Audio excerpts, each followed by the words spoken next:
All right, it's time for story time in Ansley's car.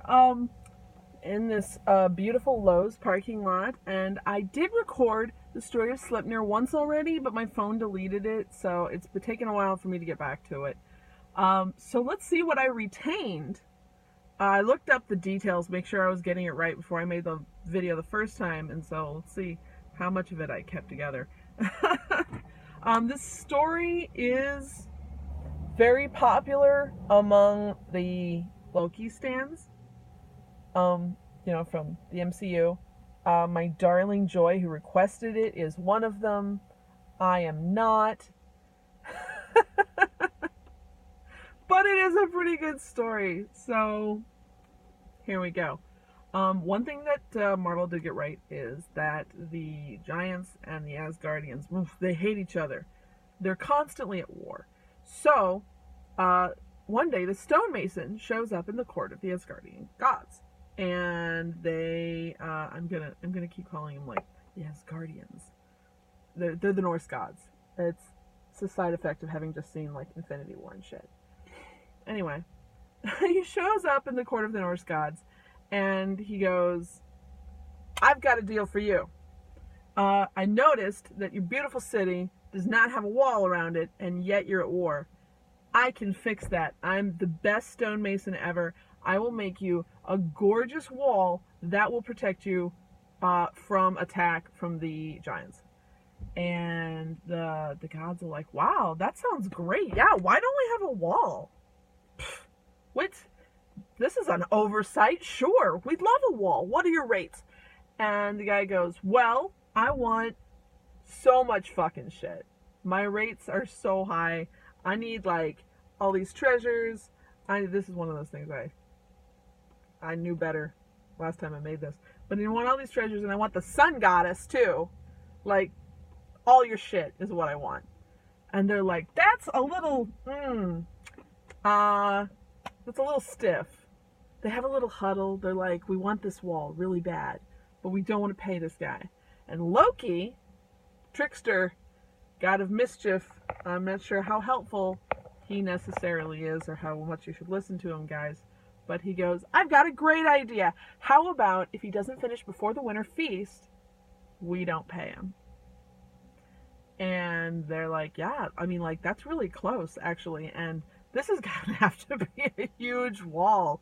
So, sure." And they go to Stonemason and go, "What if we don't pay you unless you finish before the winter feast? Like, those are our terms."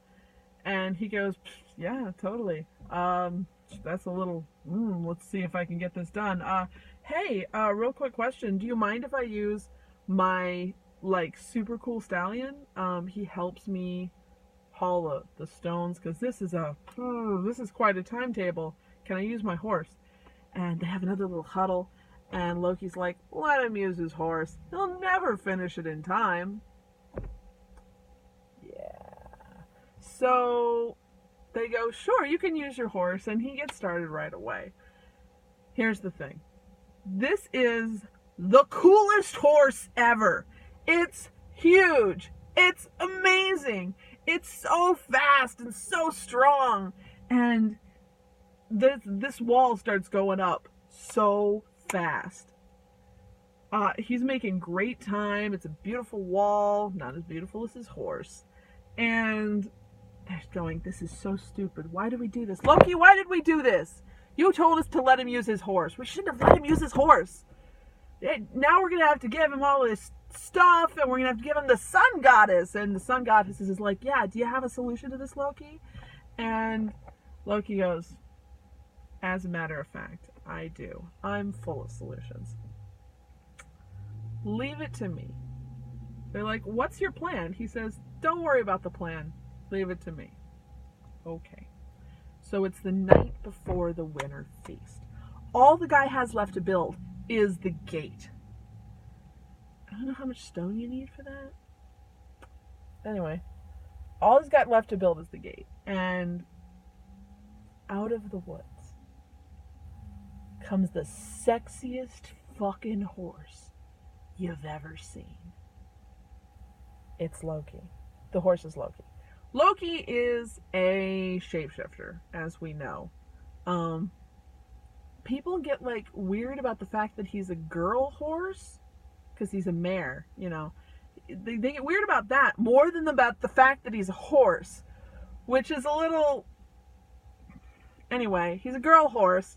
He comes out, he's the hottest damn horse, and the stonemason's horse is like, who dat? And he breaks away from the cart and follows sexy Loki horse into the woods. The stonemason tries to run after them, but he can't because his horse is so fast. And they disappear into the woods for a beautiful night of super romantic horse fucking. Loki really taking one for the team there. So they're fucking all night, and in the morning, it's the dawn of the winter feast, and the wall isn't built. And all the Asgardians are like, haha, we're not paying you. And the mason, he's so mad. It turns out he was a giant. So I'm not sure how much good that whole wall actually is going to do you, since it was clearly some sort of trick, besides the whole getting the sun goddess trick. But, you know, maybe if they put their own gate on it, it'll be fine.